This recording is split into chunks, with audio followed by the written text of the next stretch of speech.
السلام عليكم. لا تنسوا الاعجاب بالفيديو والاشتراك في القناة تشجيعا لنا لنستمر بنشر المزيد ان شاء الله.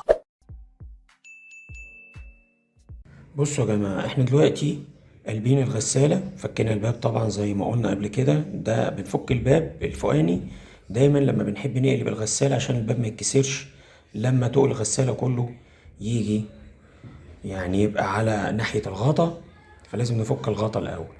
اما نيجي نبص هنا جوه الغسالة دلوقتي، ده اللي احنا باصين عليه ده البوابة اللي بتقفل المية، اللي بتقفل على خروج المية الا وقت الصرف. بمعنى ايه؟ لما نيجي نبص ده موتور كهرباء اهو وخارج منه فردتين اهم. خلاص، ده الكمبيوتر بتاع الغسالة بيدي كهرباء لما بنوصل لمرحلة تصريف المية اللي هو العصر، بيروح الكمبيوتر مدي امر للايه عن طريق السلكتين دول زي ما احنا شايفين دول. خلاص، في فرد ارضي وفرد كهرباء. فردة الارضي متوصلة على طول، فردة الكهرباء بتبقى جاية من الكمبيوتر، خلاص، من الكنترول بتاع الغسالة يعني. الكنترول بيدي امر للبوابة دي عن طريق الفردتين اللي شفناهم دول، بتروح جاية شادة الايه، شايفين الواير ده؟ الواير ده بيروح شادد البوابة كده، بيروح جاي ايه من هنا. لو بصينا هنا هنلاقي كاوتش جوه اهو، كاوتش جوه، بيروح جاي الواير ده بيروح شادد الايه، الكاوتش اللي جوه ده بيروح فاتح البوابه، بتروح الميه خارجه من هنا جايه على ترمبه الصرف دي. هي مش باينه قوي، بس انت لو قلبت الغساله هتلاقيه، يعني في خرطوم اهو، الخرطوم زي ما احنا شايفين اهو. الخرطوم ده بيبقى راكب هنا، خلاص، بيلف كده معانا وبيركب هنا في طرمبة الصرف. فلما بنوصل لمرحلة العصر المية بتنزل في الخرطوم اللي احنا شايفينه ده، طرمبة المية بقى بتنزل لها مية. ليه؟ لأن البوابة دي الموتور ده بيشتغل، بيروح شادد الواير ده، بيروح شادد الايه، الدراع ده، بيفتح الكاوتش، بتروح المية خارجة من الحلة زي ما انتم شايفين. الحلة اهي قدامنا اهي الكبيرة دي، وده الموتور اللي بيحرك الحلة، وده السير. خلاص، طيب بيروح جاي الكنترول عند مرحلة العصر، بيروح جاي فاتح البوابة دي، بيروح المية خارجة من هنا على الخرطوم، ومن الخرطوم على ترمبة الصرف بتبتدي عملية شفط المية. طب افرض انت في وقت من الاوقات حصل معاك ايه، لقيت بيجي وقت العصر والميه، ودي بتحصل مع ناس كتير، وتلاقي الحله مليانه ميه والغسيل مليان ميه مع ان مرحله العصر جت، بيكون السبب ان الموتور ده بايظ. الموتور ده ثمنه حوالي 130 جنيه تقريبا يعني، بس هو متوفر يعني موجود.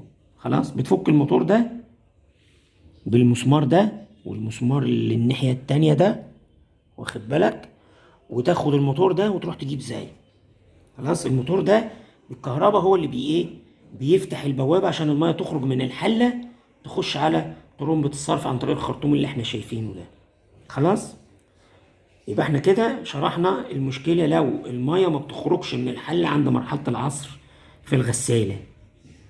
بتفك الباب وبتقلب الغساله وبتفك البوابه دي، بتفك الموتور ده عشان الباب ده بيكون بايظ. الموتور ده فيه تروس بلاستيك من جوه، لما بتخرب البوابه دي ما بتفتحش، فبتفضل الميه فوق في الايه، في الحله.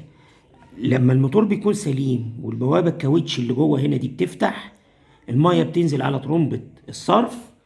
خلاص، ترمبه الصرف راكبه هنا تحت العجله دي، بتتفك بالمسمارين دول. شايفين المسمارين دول؟ خلاص، دول يا اما الانكيه مقاس 8 يا اما مسامير 10.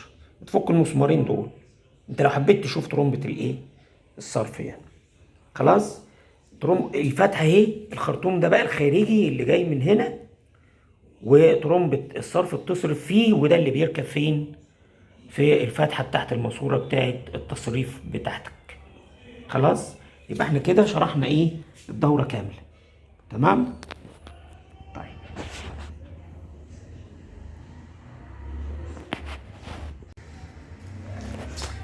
زي ما احنا شايفين كده يا جماعة، احنا ركبنا الخرطوم اهو. هي المشكلة هنا كانت في الخرطوم ده على فكرة. الخرطوم ده كان فيه قطع من هنا كده، وكانت لما الغسالة بتيجي تصرف كان في مية بتنزل تحت الغسالة. دي المشكلة الحالية اللي كانت معانا. ماشي. طيب ادي احنا دلوقتي عملنا ايه؟ ركبنا الخرطوم. وطبعا لما تركب الخرطوم خلي بالك تحط كل عادية بتجيبها من عند المويه. بتجيب تمن كل، وده رخيص ب6-7 جنيه يعني. وبتلف الداير اللي بتركب فيه الخرطوم، وبتركب الخرطوم كويس، وبتشد الإفزان دي. بس لازم تحط كل عشان ما يحصلش أي نوع من أنواع التسريب. وطبعا بعد ما تخلص تسيب الغسالة يوم ولا حاجة، ما تشغلهاش عشان الكلة تكون نشفت. خلاص. طيب ودلوقتي عملنا ايه بقى من باب الصيانة؟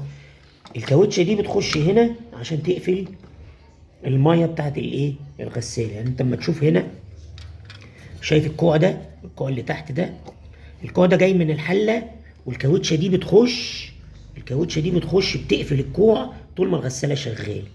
لما الغسالة بتيجي تصرف عند العصر، بيروح الموتور ده شادد الايه؟ الواير ده بيروح شادد الكاوتشة دي، بتروح الكوع اللي هنا اللي تحت دي بتروح مفتوحة، بتروح المية خارجة من هنا على ترمبة الصرف. خليكم معانا لما نكمل وتشوفوا الغسالة ايه كل حاجة متركبة في مكانها. هنشوف دلوقتي المرحلة الجديدة. ركبنا الواير اهو، ركبنا التيلة والواير. خلاص.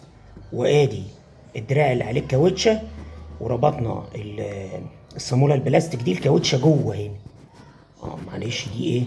دي الكلة لسه ما نشفتش. خلاص. الكوعة الكاوتشة جوه هنا، واتغسلت واتنضفت ومية مية، وكل حاجة اتربطت. ايه؟ هنقلب الغسالة دلوقتي عشان نركب الكاوتشة دي في ترمبة الصرف.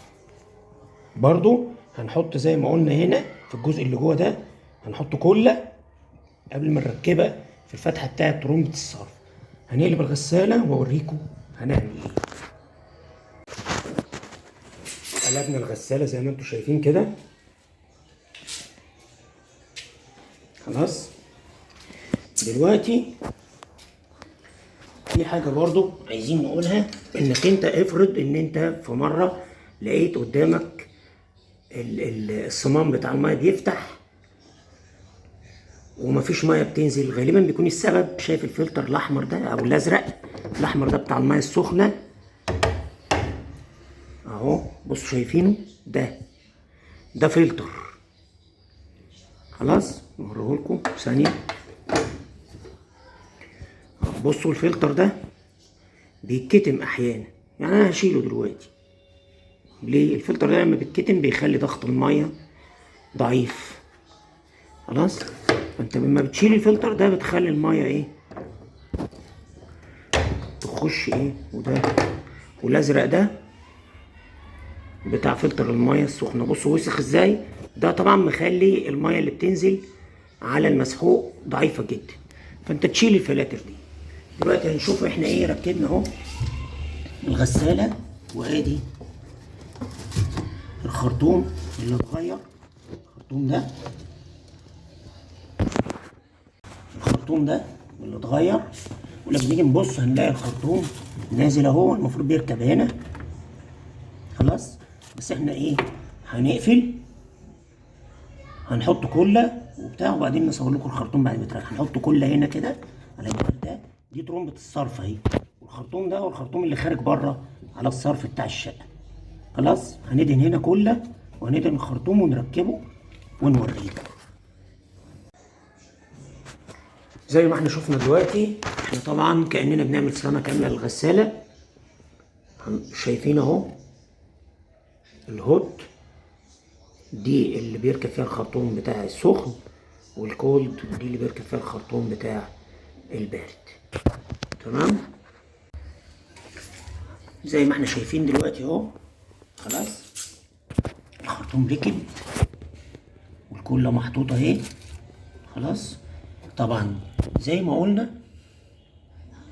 كلة فوق وتحت. دي الحلة وادي الكوع والكاوتشه اللي بتقفل الكوع اللي جاي من الحله جوه هنا، دي راكبه على الموتور اللي بيركب بالواير، وديت ترمبة الصرف، وهنا الخرطوم اللي جاي منين؟ من الحله لترمبة الصرف، وتحط له كله. الكله دي مهمه جدا عشان تمنع اي تسريب. وكمان شلنا الفلاتر المسدوده اللي على الفتحتين بتوع البارد والسخن. وشكرا والسلام. بس ايه، قبل ما امشي خلوا بالكم الغساله ما تشتغلش في نفس اليوم، عشان الكله اللي قافله المكان اللي بين الخرطوم وترمبة الصرف، الكله دي تاخد حقها في النشفان، وان شاء الله الغساله تبقى تمام معاكم. وشكرا والسلام عليكم ورحمه الله وبركاته. السلام عليكم. لا تنسوا الاعجاب بالفيديو والاشتراك في القناة تشجيعا لنا لنستمر بنشر المزيد إن شاء الله.